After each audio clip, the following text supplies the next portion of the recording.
Good. Are they? Good. Well, welcome to the Disney room. When I walked in, I was looking at that sign that says nonfiction, and I thought, this must be so confusing for children. My children suspected it all along, and I think these people grew up and then now run our country. So, but you've chosen so wisely to boycott the other sessions and come to this one, because it's an incredible treat to have Geoff Dyer here. Geoff has written books about photography and jazz and travel and film and different places and monuments and war memorials and death and sex and drugs, but mostly about Geoff. And it seems to me that you've never had an unpublished thought in your life. That is, well, of course, it's nice for us to have a cozy time up here, but it's also nice if there's a slightly adversarial quality. So I would disagree with some of what you said, but I've written a lot of books, and the thing is that whatever anybody says about the whole body of books, I always have this kind of, it's like that old English joke, when the wife buys the husband 2 ties for Christmas, and he comes down wearing one, and she says, "What's the matter with the other one?" So I'm always conscious that some of the books are about me, but then a lot of them don't feature me at all. So the jazz book, for example, has nothing to do with me at all. The photography, the ongoing moment, I use the word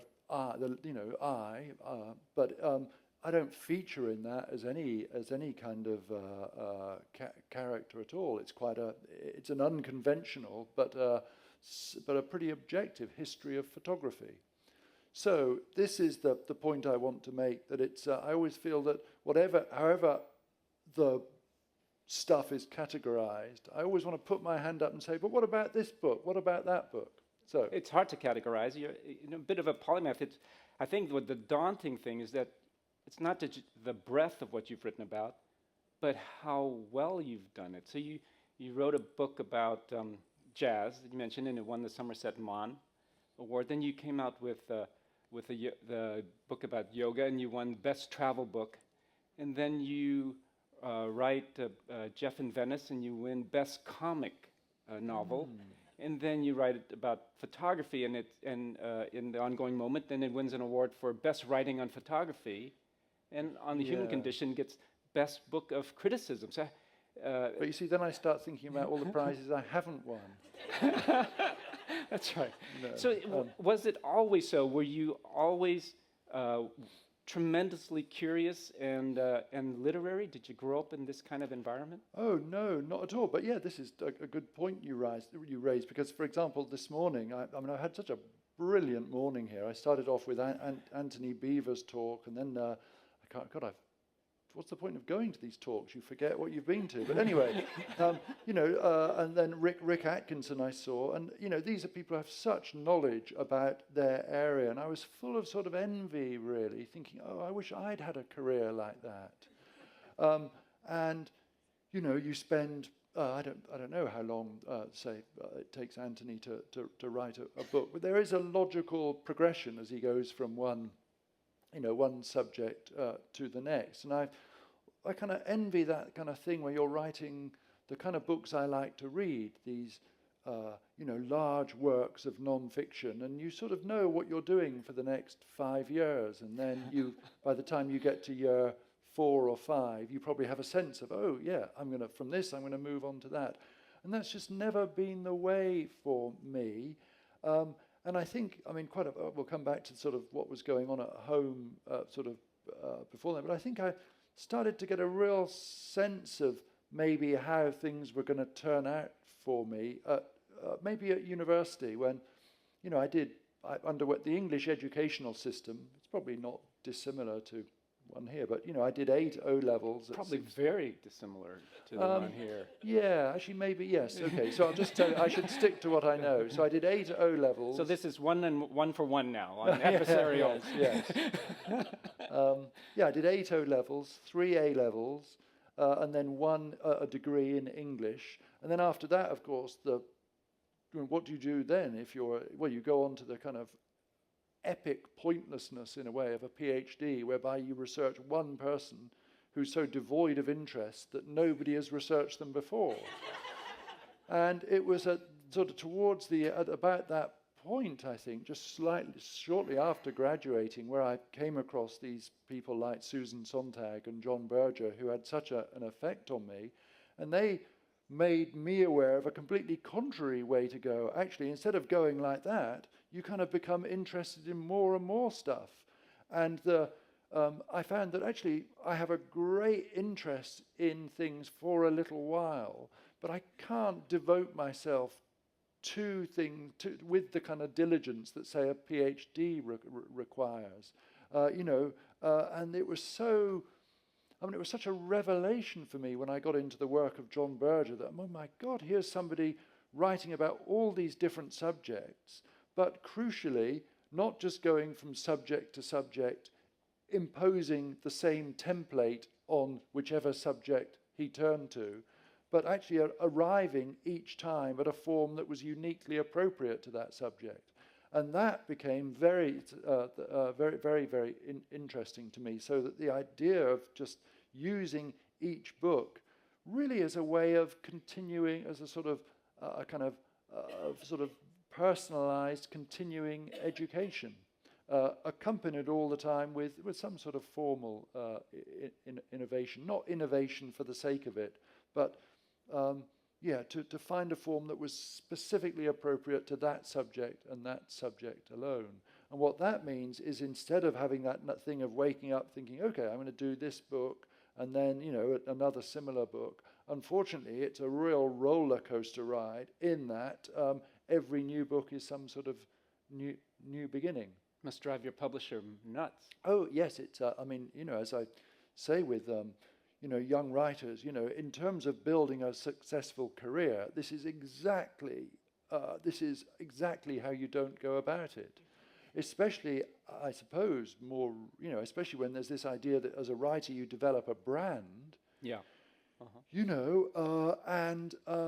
This is, until about book 6 or something, there was very little sense that these books were all by the same person, because each book, attracted, I wrote this book about jazz, and of course that was of interest to people who were interested in jazz.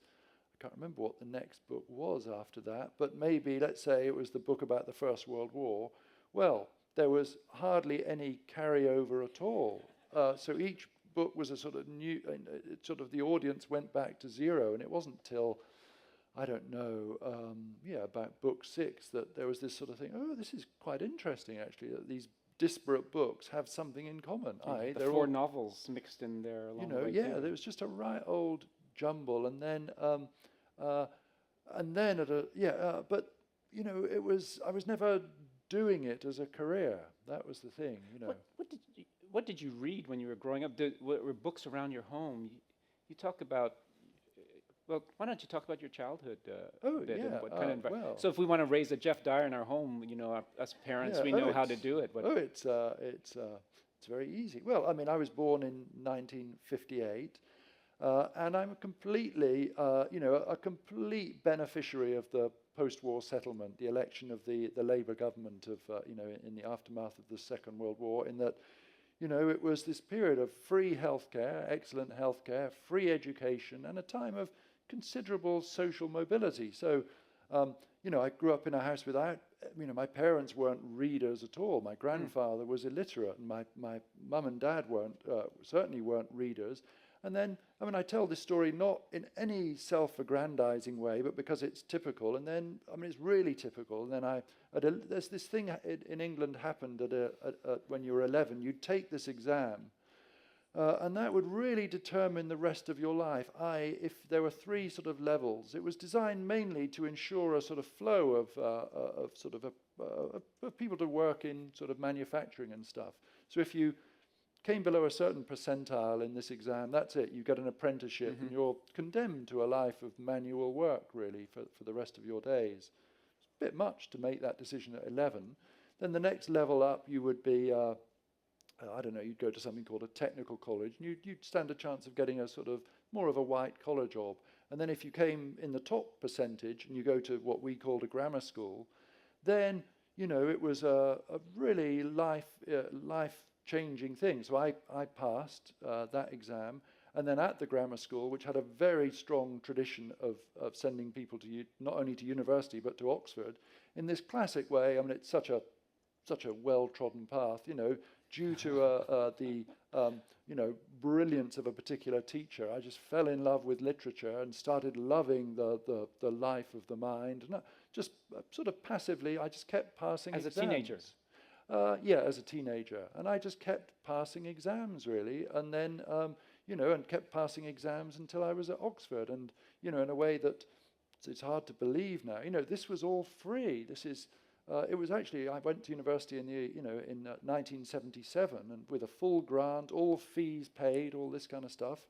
First thing I did was buy a stereo. It was a fantastic time to be a student. And you read literature at Oxford, and a particular period that you specialized in, or did they really encourage you to just read broadly? Oh, well, no, it's very, very old-fashioned. It's just you start with Beowulf, and we stopped, kept going chronologically till we ran out of till it was time to leave, when we had to face up to the fierce challenge of the 1950s.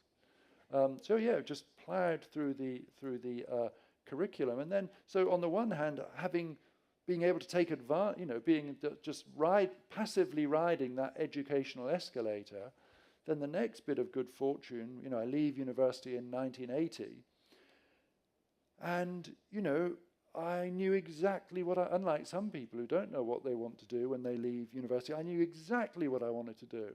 I wanted to sign on the dole, because it was this time of high unemployment in Britain, really chronic unemployment, very little chance of getting a job, but with all the safety net of welfare provision still intact before it was dismantled by the Thatcher government. And, I'm not exaggerating at all. My generation was completely, a whole generation of artists, writers, dancers, everything, was sustained by this life on the dole. And the idea is you get a bit of money from the state, but you get this massive amount of time at your disposal. And, I didn't want to just, having all this time, I didn't just want to lie around drinking beer. I wanted to read and stuff like that. And it was all just available for me. And what I have to emphasize in a way that is it's so at odds in a way with with an American idea, this wasn't some sort of destitution. This was an entirely respectable option. I lived in a shared house with, I think, 3 other Oxford graduates. And and you... so many of your books have travel as a theme or a mechanism by which you experience the world. But you weren't a traveler as a child then? Oh, no, we never went anywhere. Both of my parents are both dead now, but they, in a way that seems almost inconceivable, they both died without ever having been on an aeroplane. And it might sound like I'm being talking unfairly about my dad, but he would love me to say this. My wife is here who will verify this. My dad's big thing in life was saving money. He just hated spending money so much. So the thing about going on holiday, it's awful. As you know, you're just having to spend money. And we'd occasionally go on these sort of dismal holidays to a sort of English seaside resort. And, my dad was just so traumatized by the price hike involved in getting a choc ice or something. So after a while, we just stopped going anywhere because it just couldn't bear the expense of it. So how old were you when you first flew somewhere? About 23, 24, yeah. And then I gradually came to like it a lot. But it wasn't, I learned through, my love of D.H. Lawrence and people like that, that travel was a good thing and it was broadening the mind. But it wasn't in my nature. But I think, I think it's kind of potentially interesting that we can talk about actual geographical, physical travel from country to country, but I think, and I came to like that a great deal, but I think also to fit it in with something we were saying earlier, I think also at the sort of level of form, I think what I did was I sort of grew up with this idea of a home because I did English, it was the novel. That was the home, and that's where you. That's what that's where you were met. That's where the action was, and then I think gradually I sort of came to be just sort of I came to be at ease, straying from home, going abroad, as it were, into different forms, until I got to the stage where I felt quite at home anywhere, or more exactly, I felt quite at home nowhere in particular, in this weird formal land where the distinction between fiction and non-fiction was dissolving.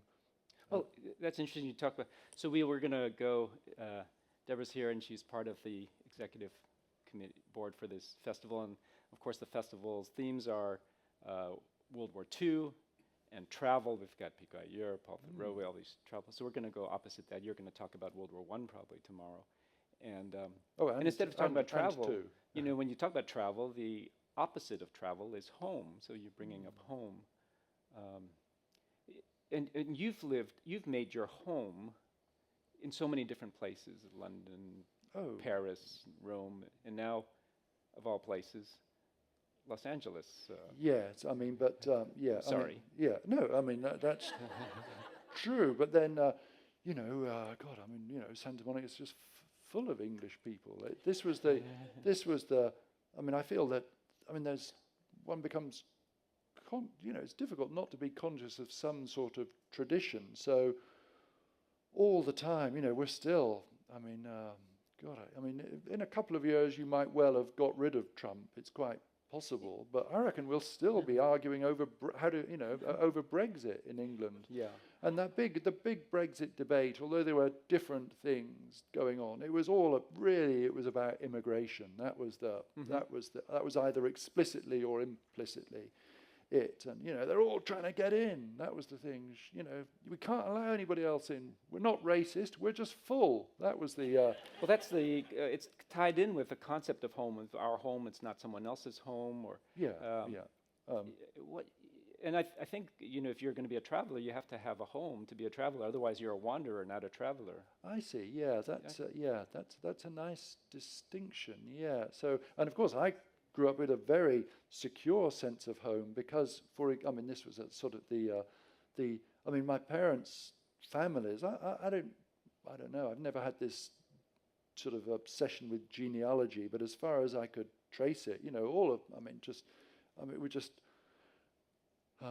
it's just English all the way. So I published this, there were these books sort of thing, people would describe themselves as, I don't know, Anglo-Chinese or Anglo-Nigerian or something. And since I was so English, the book of essays of mine in England was called Anglo-English Attitude, because I was just so completely English. But several things follow from that, it seems to me. I mean, to be English doesn't mean that you're always there on the last night of the proms waving the Union Jack, singing Rule Britannia. That's a component of it that is actually that we've exported quite successfully. I mean, just as there is that big line of people trying to get into Britain, so always there's been the exit. There's been a pretty long line of people at the exit door trying to get out, trying to come typically to America. And, somebody who was so important to me, for example, D.H. Lawrence, he was just, he was desperate to leave England. I mean, and never returned. Oh, yes, he did. Did? I mean, yeah. But where is he buried? Oh, he's buried in well, that's an interesting question. Lawrence was this obsessive wanderer, and he died and was buried in Vence. And then they had this idea of his, how do I put this? His wife's lover, who then became her sort of sole boyfriend after his death, he was charged with disinterring Lawrence's ashes or something and taking them back to New Mexico. But due to some kind of muddle, it's possible that they're not Lawrence's ashes. But anyway, so he was buried in Vence, and there's of course a Lawrence chapel in Taos in New Mexico. But I like the way that this man who was just consumed, if you like, by a sort of tide of different impulses about where to go, his final resting place is unknown, which is quite appropriate given that one of the very last letters he wrote was from a sanatorium, and he wrote in a letter from this place. It was called Ad Astra, to the stars, and one of his very last letters just said, "This place no good." So he's in a place called To the Stars, and he's sort of dissatisfied with that. You in your book about him, you start out stating that you're going to write a kind of a literary work on Lawrence, but then you state in there that really, if you want to know a writer, you read more of the letters. That the letters have better writing than the novels, I think. You say. Well, it's. I mean, that in this. That's not always the case. But in Lawrence's case, I was struck by the way that Lawrence's letters are unusually interesting, let's say. I mean, it would be crazy to claim that writers' letters are always better than their novels. I mean, that would just be insanity. Do you write letters? No. As you say, I prefer to publish stuff. No. Well, some of your travel essays could have this sense of, you could start out, "Dear somebody," and then end it with, "Well, that's enough for now. Got to go. Wish you were here." Love, well, Geoff. that would be an illusion that they're creating. But Lawrence's letters have a peculiar fascination, a specific fascination for me. I think I should also say that Lawrence book, although at the beginning I say the idea was to write a formal academic study of Lawrence, of course it was never my intention to do that, because it's one of these things, I think, that so often one can, you read books and you think, well, okay, the area of expertise is unique to this person, but were it not for that area of expertise, it could sort of have been written by anybody. And the subject matter varies, but the approach is the same. So there's lots and lots of great books about Lawrence. So there was absolutely no point me writing another book about Lawrence that could have been written by anybody. But I thought only I am capable of writing a really, really crazy book about Lawrence, a book that is crazy in the following ways. So I did that. And that's been another kind of consistency in that. I remember when I was just talking to the gentleman over here about the most recent book, the Gary Winogrand book, and I kept saying to myself, remember, write the book that only you can write. And that requires, I don't want this to sound boastful, it requires a certain kind of crazy self-discipline to force yourself to do that. Because of course you're really... it's quite a... It brings to mind in White Sands you have, it's a collection of 8 travel essays. Is it 8 travel essays? Something like that?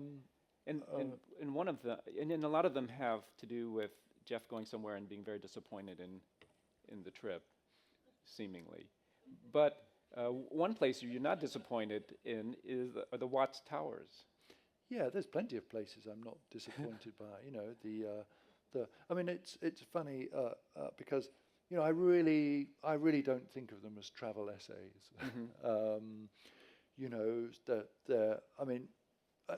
And I don't even think of it as a collection. I see it as a sort of book with an aesthetic sort of unity. Actually, there's nothing wrong with a collection of essays, and I've published some of those. But yeah, I felt that book, although it's made up of journeys to disparate places, I really think it has a unity. And I think that, for example, the description of the lightning field is, I'm full of awe when I go there. That's a do peak people here know what the lightning fields are? Lightning field plural. It's a Walter de Maria land art installation in New Mexico, and it's this. You go there.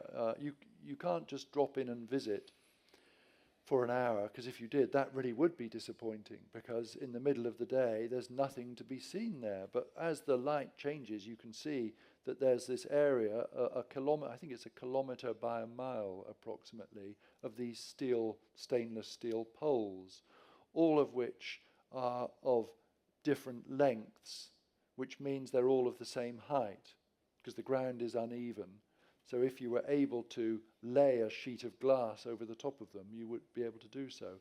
And you stay the night, only 6 of you can visit at any one time, and you have an immensely profound experience there. I mean, But no lightning. Oh no, it's very vulgar to go to the lightning field expecting lightning, Khoi. It's just a brilliant bit of branding on the part of Walter de Maria, but it's a huge experience. And it seems it's a huge experience, which is typically one that people come to through an art historical context. That is to say, through that whole land art movement of the 1970s of taking art out of the boring old museum and putting it into the land. Okay, well,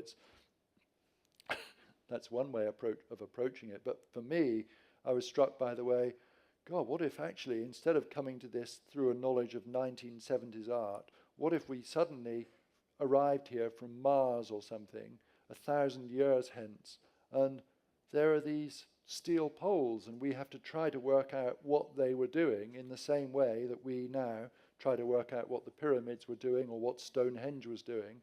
And, and we would just to see it with no context at all, and to try to, and it seemed to me that when you do that, that's when the power of the place is really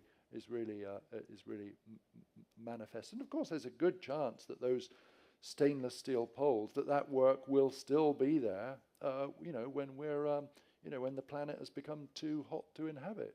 Would it be like a writer who writes something, and then now you have all these reader reviews on Amazon and Goodreads, and people may like or dislike your work who don't really understand it, and then if you could experience these art forms in a way that is quite different from the intent of the person who put it there, is it still valid? Oh, except, you see, I mean, Walter de Maria had big intentions for this place. I mean, I suspect, I don't know, well, I do know, but I heard that he really liked my piece, because of course, it's, people in all sorts of different ways have claimed that, something they're building is going to be around for 1,000 years. It tends to not work out that way.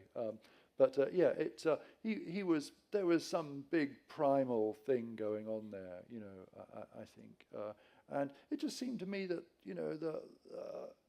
I'm very interested in these places, ruined temples or whatever, and you go to them, and they're built very often, they were built with a particular aim in mind, in the service of a particular religion.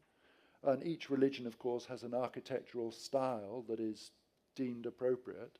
Okay, so that's fine. When they've fallen into disuse, then you come to them, and they still have this kind of they have this weird, in a weird sense, the power is enhanced by the structure being denuded. And I liked a place like the Lightning Field, which of course is not in the service of any particular religion, but those of us who are, completely secular and don't have the sort of solace of any particular religion, we still have that huge sort of void in us, so you come to a place like that and some deep primal need is answered, I think. And it's you come to it and you're trying to articulate the nature of the experience that you're having. You, in your writing, one of the interesting features is the blending of fiction and nonfiction. In the foreword to, or the introduction to the yoga book, you say that all the events in this book really happened, although some of them only happened in my mind. Yeah. And it's, I think, inspiration to those in Washington, D.C. right now, thinking this is brilliant. And is it important if things really happen as a writer, or is there more truth to things that when you can just use your imagination and state something more universal that way and not be limited to the facts or constrained by... We're in the non-fiction section. So of the Disney room, the Disney room. You've got to be careful here. Well, it depends what you're writing. If you're... I think even as we speak, Anthony Beevor is next door, and he's rightly intolerant of any invention in his line of work. You know, everything's got to be right. You know, the weather. You know, everything has got to be meticulously researched. And you know, I'm completely on his side with that kind of thing. You know, I would feel seriously shortchanged if any of the eminent military historians here had made things up. I particularly admire the way that they're able to combine the necessary rigor of factual research and then to combine that with sort of gripping narrative. That's you know, that's an incredible skill. Equally, I think we'd be terribly disappointed if, when we read that book about the guy who got his hand stuck in the canyon in Utah, and you know, to get out, he chopped his hand off. Now, if we learned that actually he hadn't chopped his hand off, he'd just got it slightly skinned his knuckles, we would feel shortchanged. Now we come to my kind of stuff, which people are not reading because they, you know, they really want. I'm sure he's glad that he didn't disappoint you. Yeah. You know, so I'm not saying none of my books are being offered to you as based on a true story, because nothing that happens in them is very exciting or dramatic. Equally, they're not really, you know, there's factual stuff in them, but nobody is really going to them for the information. What they're hopefully going to them for is some sort of literary experience. So there's sort of non-fiction in the. I mean, we end up defining them negatively. They're non-fiction because, you know, a lot of the stuff is sort of to do with a subject. They're not novels because novels have to have more of a plot typically. So this is a kind of this is a literary experience in that what you're getting from it is some sort of formal innovation often. So, you know, I quite arrogantly said that, you know, I felt that my book on photography, The Ongoing Moment, was the first one. Yeah, The Ongoing Moment was a much worthier recipient of the Booker Prize that year than the novel that won it, because I felt it was much more innovative and inventive. But of course it wasn't eligible because it was a history of photography. And on the other hand as well, then I feel that in my books there's sort of stuff going on that you expect from, well, literature, let's say, stylistic stuff, and a sort of a heavier authorial presence than you would get in some non-fiction. And of course, that is that some people don't like that at all, you know. And Geoff Dyer, as a reader, not as a writer, what do you like to read? Do you prefer? Oh, I like reading Anthony Beevor type books. Yeah. I mean, I'm so happy here at this festival because I just love reading military history. So this is just, this is just wonderful. I mean, I love reading these big non-fiction books, you know, like The Making of the Atomic Bomb by Richard Rhodes. You know, it's an incredible book, 1,000 pages. It's one of those books that won everything, the Pulitzer, National Book Critics Circle, National Book Award. So I read it about 3 years ago, and I was completely engrossed in it. And while I was reading it, I could sort of make an atomic bomb. 3 years later, what can I tell you about that book? It's about the atomic bomb. So what one retains is not as not. So the point of reading. Well, that's the thing. The point of reading books like mine is that it doesn't matter if you don't retain so much, because it's more to do with some sort of aesthetic experience that you're having. But I think also, the question you raise is a good one. If you read one book on any subject, you tend to forget it. But if you read a whole bunch of books on a given subject, then by some kind of process of accretion, some geological thing or like a compost heap or something, it does sort of just get into your consciousness. When we were speaking last night, we spoke about empathy as being a big central component of literature, that people who read more literature are more, have been shown to be more empathetic. But then we also talked about how maybe Schadenfreude's actually more powerful emotion in or motivating factor in both literature and real life. Do you see one more clearly in your writing than the other? Well, I mean, I would say... Should I maybe ask Becca what she thinks. I mean, I don't know if it's, I mean, it's, all I would say is this really, that, I had when I was 18 or whatever, socially, my experience was so limited to drinking beer, really. That's, and I knew the ethics of not getting into fights in pubs and buying my round or whatever, I knew that. But at the same time, although I hadn't really had any context in which to sort of manifest it, really, I'd read Middlemarch by George Eliot. So my understanding of lots of things was way in excess of my social experience. So I started to know a lot about psychology, gestures. I learned stuff about, that half of the human race, which of course I was so interested in. Women I learned about from Middlemarch. And, I think, so although now I might not be read a novel thinking, good, I'm going to today further extend my capacity for empathy, But that experience that you have as a reader of great novels, when you're reading Flaubert, Middlemarch, I don't know, Anna Karenina or whatever it is, or Lawrence, of course your just understanding of how people operate is being expanded at a colossal rate. And I mentioned those, but I could, Shakespeare, insert the name of your I'm still choice. processing that you learned about women from Middlemarch. Well, yeah, I mean, I think, but I don't want it to just be narrowed down to that. I learned about everything. It's just, it's just incredible that book. Even and of course, one's heart sinks as an 18-year-old when you've got to read this big, boring book, and then this big, boring book turns out to be so interesting. It's like, you read a Portrait of a Lady by Henry James. How can such a boring thing be so absolutely absorbing? Because you're put into someone else's mind. Yeah, and all that, and then so I would say actually maybe I would even end up now sort of rejecting the terms of Schadenfreude or empathy or whatever, because what's happened to me is that I find, whereas I'd so got into reading Dickens, say, because it was great fun, I'd love reading Dickens. It was great entertainment. Now I feel that I have no need.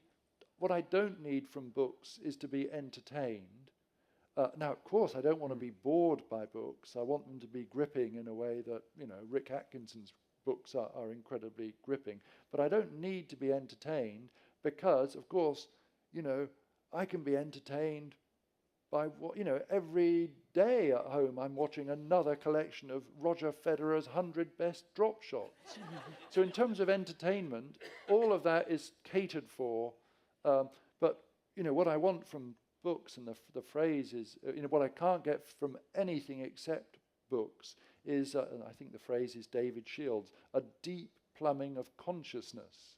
And I so like that now that I need less and less story, certainly I need very, very little plot in terms of, what's going to happen next in order to have that need satisfied. We've got about 7 minutes left, and I think we'd love to take some questions from the audience. There's Sir? 2 questions already.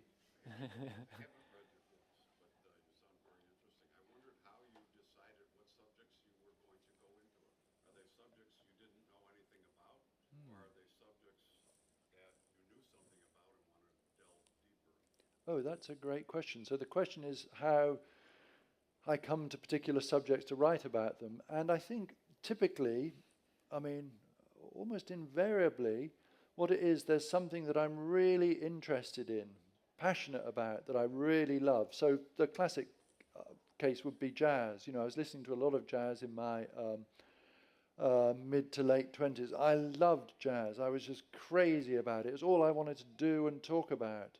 So I tried to get some books about jazz, but I can't read music.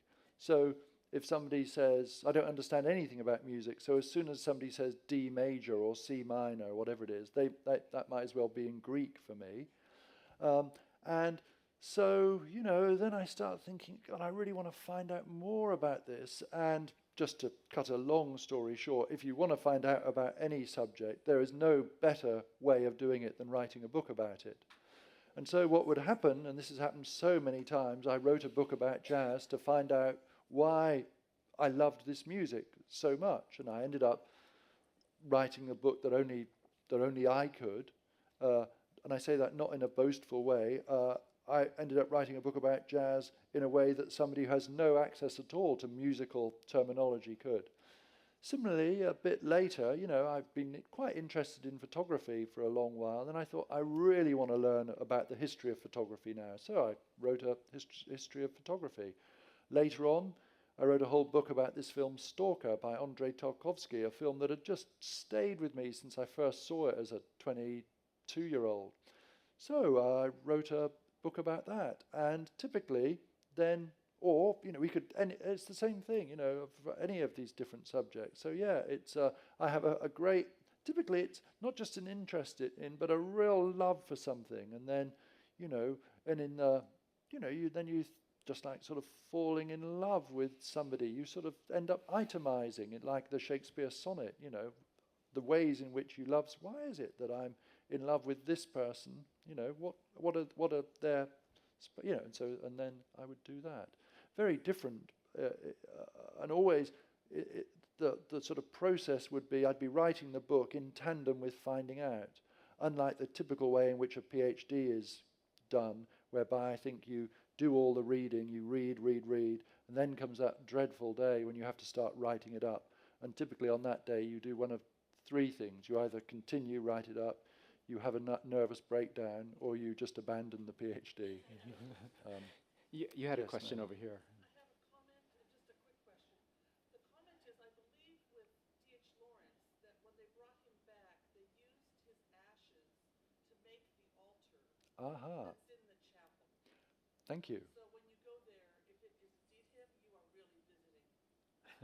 Oh, great. Okay, yes, thank you. So who was your PhD subject? Oh, there wasn't one. I just had no desire to do it at all. Say again? Yes, that's right. Yeah. I was never even tempted to, although I should say that during this period of living on the dole in England, I wrote a book about my favorite living writer of the time, John Berger.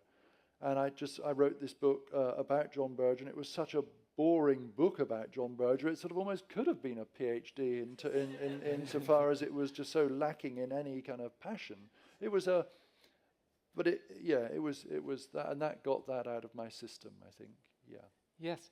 Yeah, I was wondering if, in terms of discipline, have you had to work to hone your discipline, or has that discipline naturally been inspired by your passion for different subjects? Oh, yeah. So the question is about discipline and self-discipline. I was at my most self-disciplined, I think, when I was about 17, and I can remember this so clearly because on the last day of term, one of the teachers would say, "Oh, it's the Christmas holidays coming up. You've got to do an essay over Christmas." And I think, oh, God, my Christmas holiday is being ruined. And so whereas most kids would just wait till the last day, before it's due, I hated the idea of this so much that I would do it probably either the Friday night or the Saturday morning so I could enjoy the holidays. And I've always had that kind of weird negative self-discipline just to get it over with. And I think one of the reasons I've written so many books is just to kind of speed up the day when I don't have to do it anymore. So I'm always saying that, I was thinking, if I can just get this one more book done, then I can give up, Albert. I'm wondering if, bringing up Roger Federer, have you ever written about or wanted to write about sports? Oh, yes. I mean, very briefly, my book, Jeff in Venice, Death in Varanasi, I went to a new publisher, sold it to them, and, because I was getting on a bit, I wasn't, a young, sort of totally young, they said, what might you do next? And I said, I'd write a book about tennis, and everyone was so happy because Andy Murray it was all going to be great, and then, anyway, so then it turned out that this subject I was so interested in, tennis, and it was all great, but then I didn't want to do it, and then, of course, I didn't tell the publishers. Well, they'd occasionally phone up and say, how's it going? And I'd say, it's going great. What I didn't tell them was that instead of writing the book about tennis, I was actually writing a book about Stalker by your colleague, Andrei Tarkovsky. And so I duly handed in this book on the film Tarkovsky, and they could have said, "This isn't about tennis. Well, you've broken the contract." But to their immense credit, they were happy with it, and it was phew. Again, don't try this at home. Very last question.